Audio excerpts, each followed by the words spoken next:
안녕하세요. 말씀 한 줌. 오늘은 고린도전서 5장 1절에서 13절 말씀을 함께 살펴보도록 하겠습니다. 제가 먼저 본문을 읽을게요. 너희 중에 심지어 음행이 있다 함을 들으니 그런 음행은 이방인 중에서도 없는 것이라. 누가 그 아버지의 아내를 취하였다 하는도다.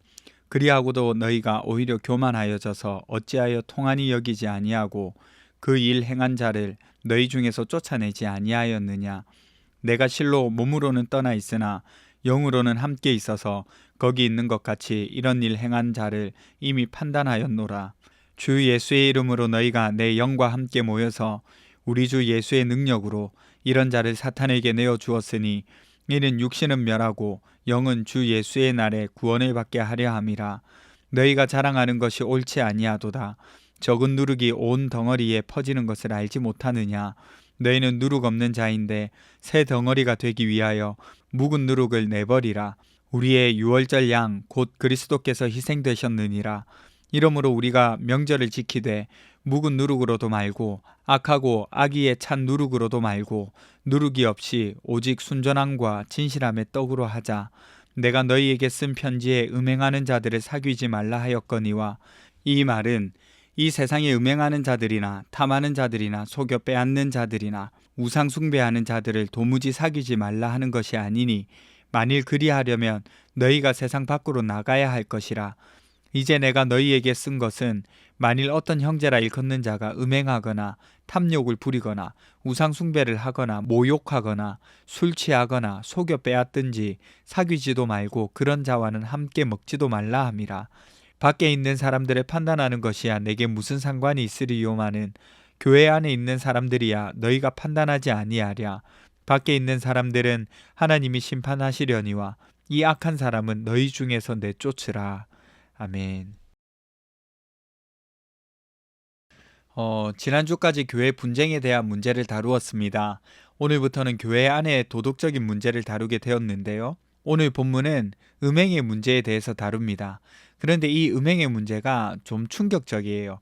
평범하다고 하면 좀 이상하지만 평범한 불륜, 외도의 문제가 아닙니다. 바로 아버지의 아내를 데리고 사는 것에 대한 문제예요. 그리고 바울이 좀 더 집중하는 것은 그런 문제가 있는 교회가 어떻게 대처해야 하는지에 대해서 설명하고 있어요. 한번 살펴보도록 할게요. 먼저 말씀드렸다시피 고린도 교회 안에 심각한 성적 죄가 있었습니다. 음란한 일이 있었다는 일을 바울이 들은 거예요. 그 내용은 바로 아버지의 아내를 취하였다는 겁니다. 이 말 자체도 충격적인데 원어적인 표현을 보면 취하다라는 이 단어는 실수로 잠자리를 가졌다 이런 의미보다 그 여자를 자기 것으로 두고 있다라는 의미입니다. 그러니까 그 여자와 함께 살고 있다는 말이에요. 정말 불행 중 다행이라고 해야 할지 모르겠습니다만 아버지의 아내인 이 여자는 아마도 친어머니가 아닌 계모, 즉 새어머니로 보입니다. 아마도 친어머니라면 아버지의 아내라고 표현하지 않았을 거예요. 훨씬 더 직접적인 표현을 사용했을 겁니다. 어쨌든 이 충격적인 일이 교회 안에서 벌어진 거예요.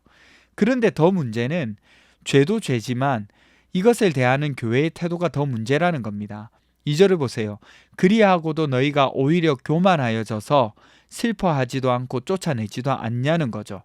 바울은 이런 문제를 방치하고 있는 고린도 교회의 성도들을 교만하다라고 표현합니다. 왜 교만하다고 말하고 있을까요? 보세요. 앞에서 살펴보았듯이 고린도 교회는 이미 자신들이 영적인 공동체라고 생각하고 있었을 거예요. 은사도 많고 성숙하다 생각하고 관용적이라고 생각하는 어떤 나름의 자부심들이 있었을 겁니다. 그러다 보니까 죄를 죄라고 말하지 못하는 상태가 된 거죠. 어쩌면 그들은 이렇게 생각했을 수도 있어요. 우리는 사랑이 많은 공동체, 그러니까 정죄하지 말자. 하나님이 용서하시는데 우리가 누굴 판단하냐. 이런 식의 태도 말이죠. 그래서 이 충격적인 문제를 방치하고 있었던 겁니다. 바울은 이 소식을 듣고 그건 사랑이 아니라 교만이라고 하죠. 왜냐하면 하나님보다 자기 판단을 더 신뢰하고 있기 때문이에요. 그리고 이어지는 4절에서 5절 말씀입니다. 그냥 읽으면 무슨 뜻인지 잘 모를 수 있어요. 쉽게 풀어 쓰자면 이런 뜻입니다. 고린도 교회가 예수님의 권위 아래에서 공식적으로 모이잖아요. 그렇게 공식적으로 모일 때 그곳에 바울이 있나요, 없나요? 없습니다. 바울은 에베소에 있거든요. 그래서 지금 편지를 쓴 거잖아요. 하지만 바울이 비록 멀리 있지만 사도로서 나도 그 결정에 함께 참여하겠다는 거예요. 이것이 주 예수의 이름으로 너희가 내 영과 함께 모여서의 뜻입니다. 그리고 주님의 권위를 따라서 그 사람을 교회 공동체 밖으로 내보내라는 겁니다.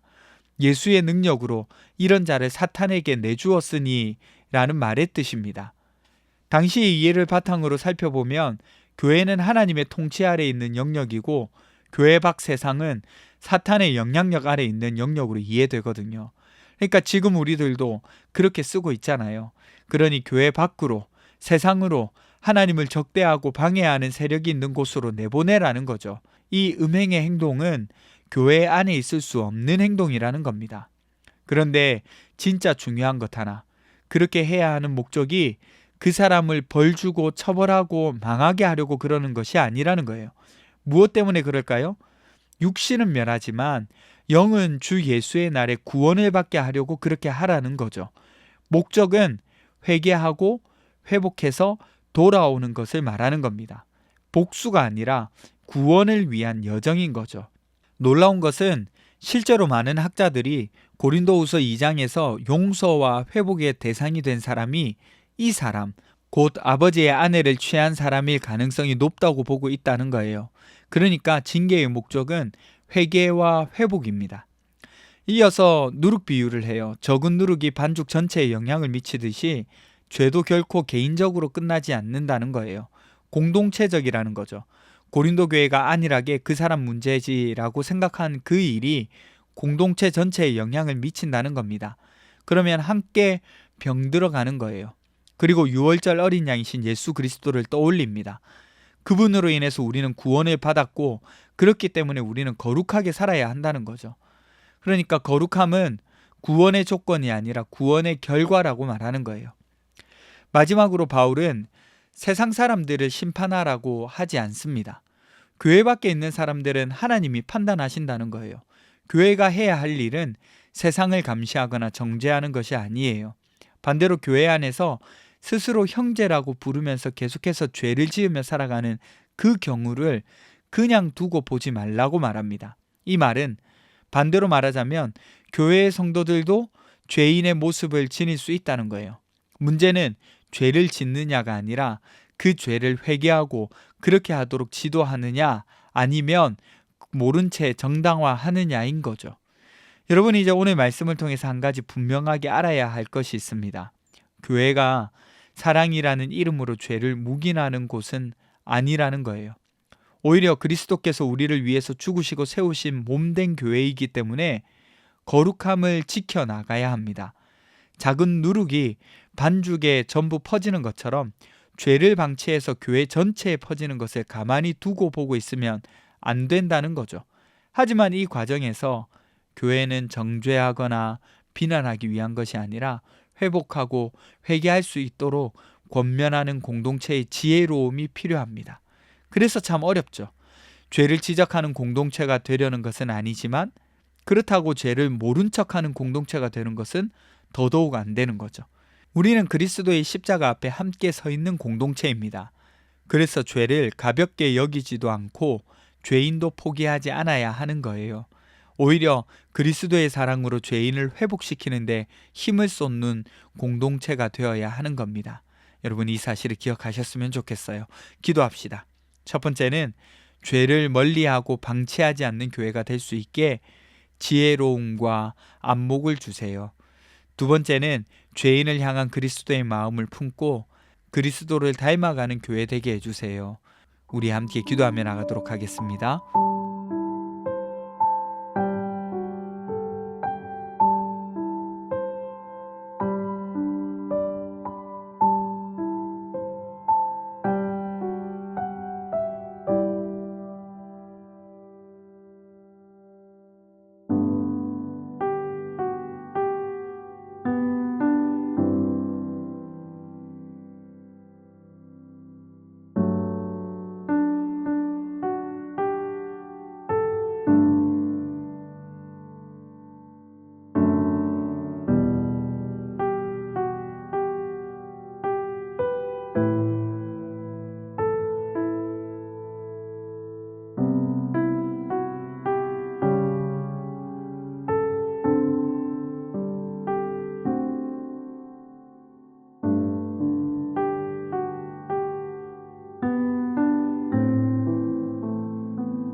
하나님, 죄를 멀리할 수 있도록 도와주세요.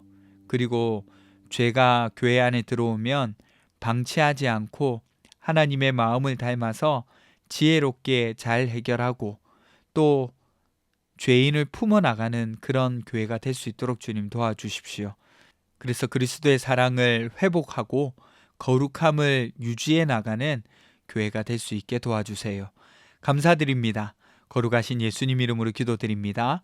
아멘. 여러분, 오늘 하루도 하나님의 품 안에서 온전하게 살아가실 수 있는 저와 여러분 되셨으면 좋겠습니다.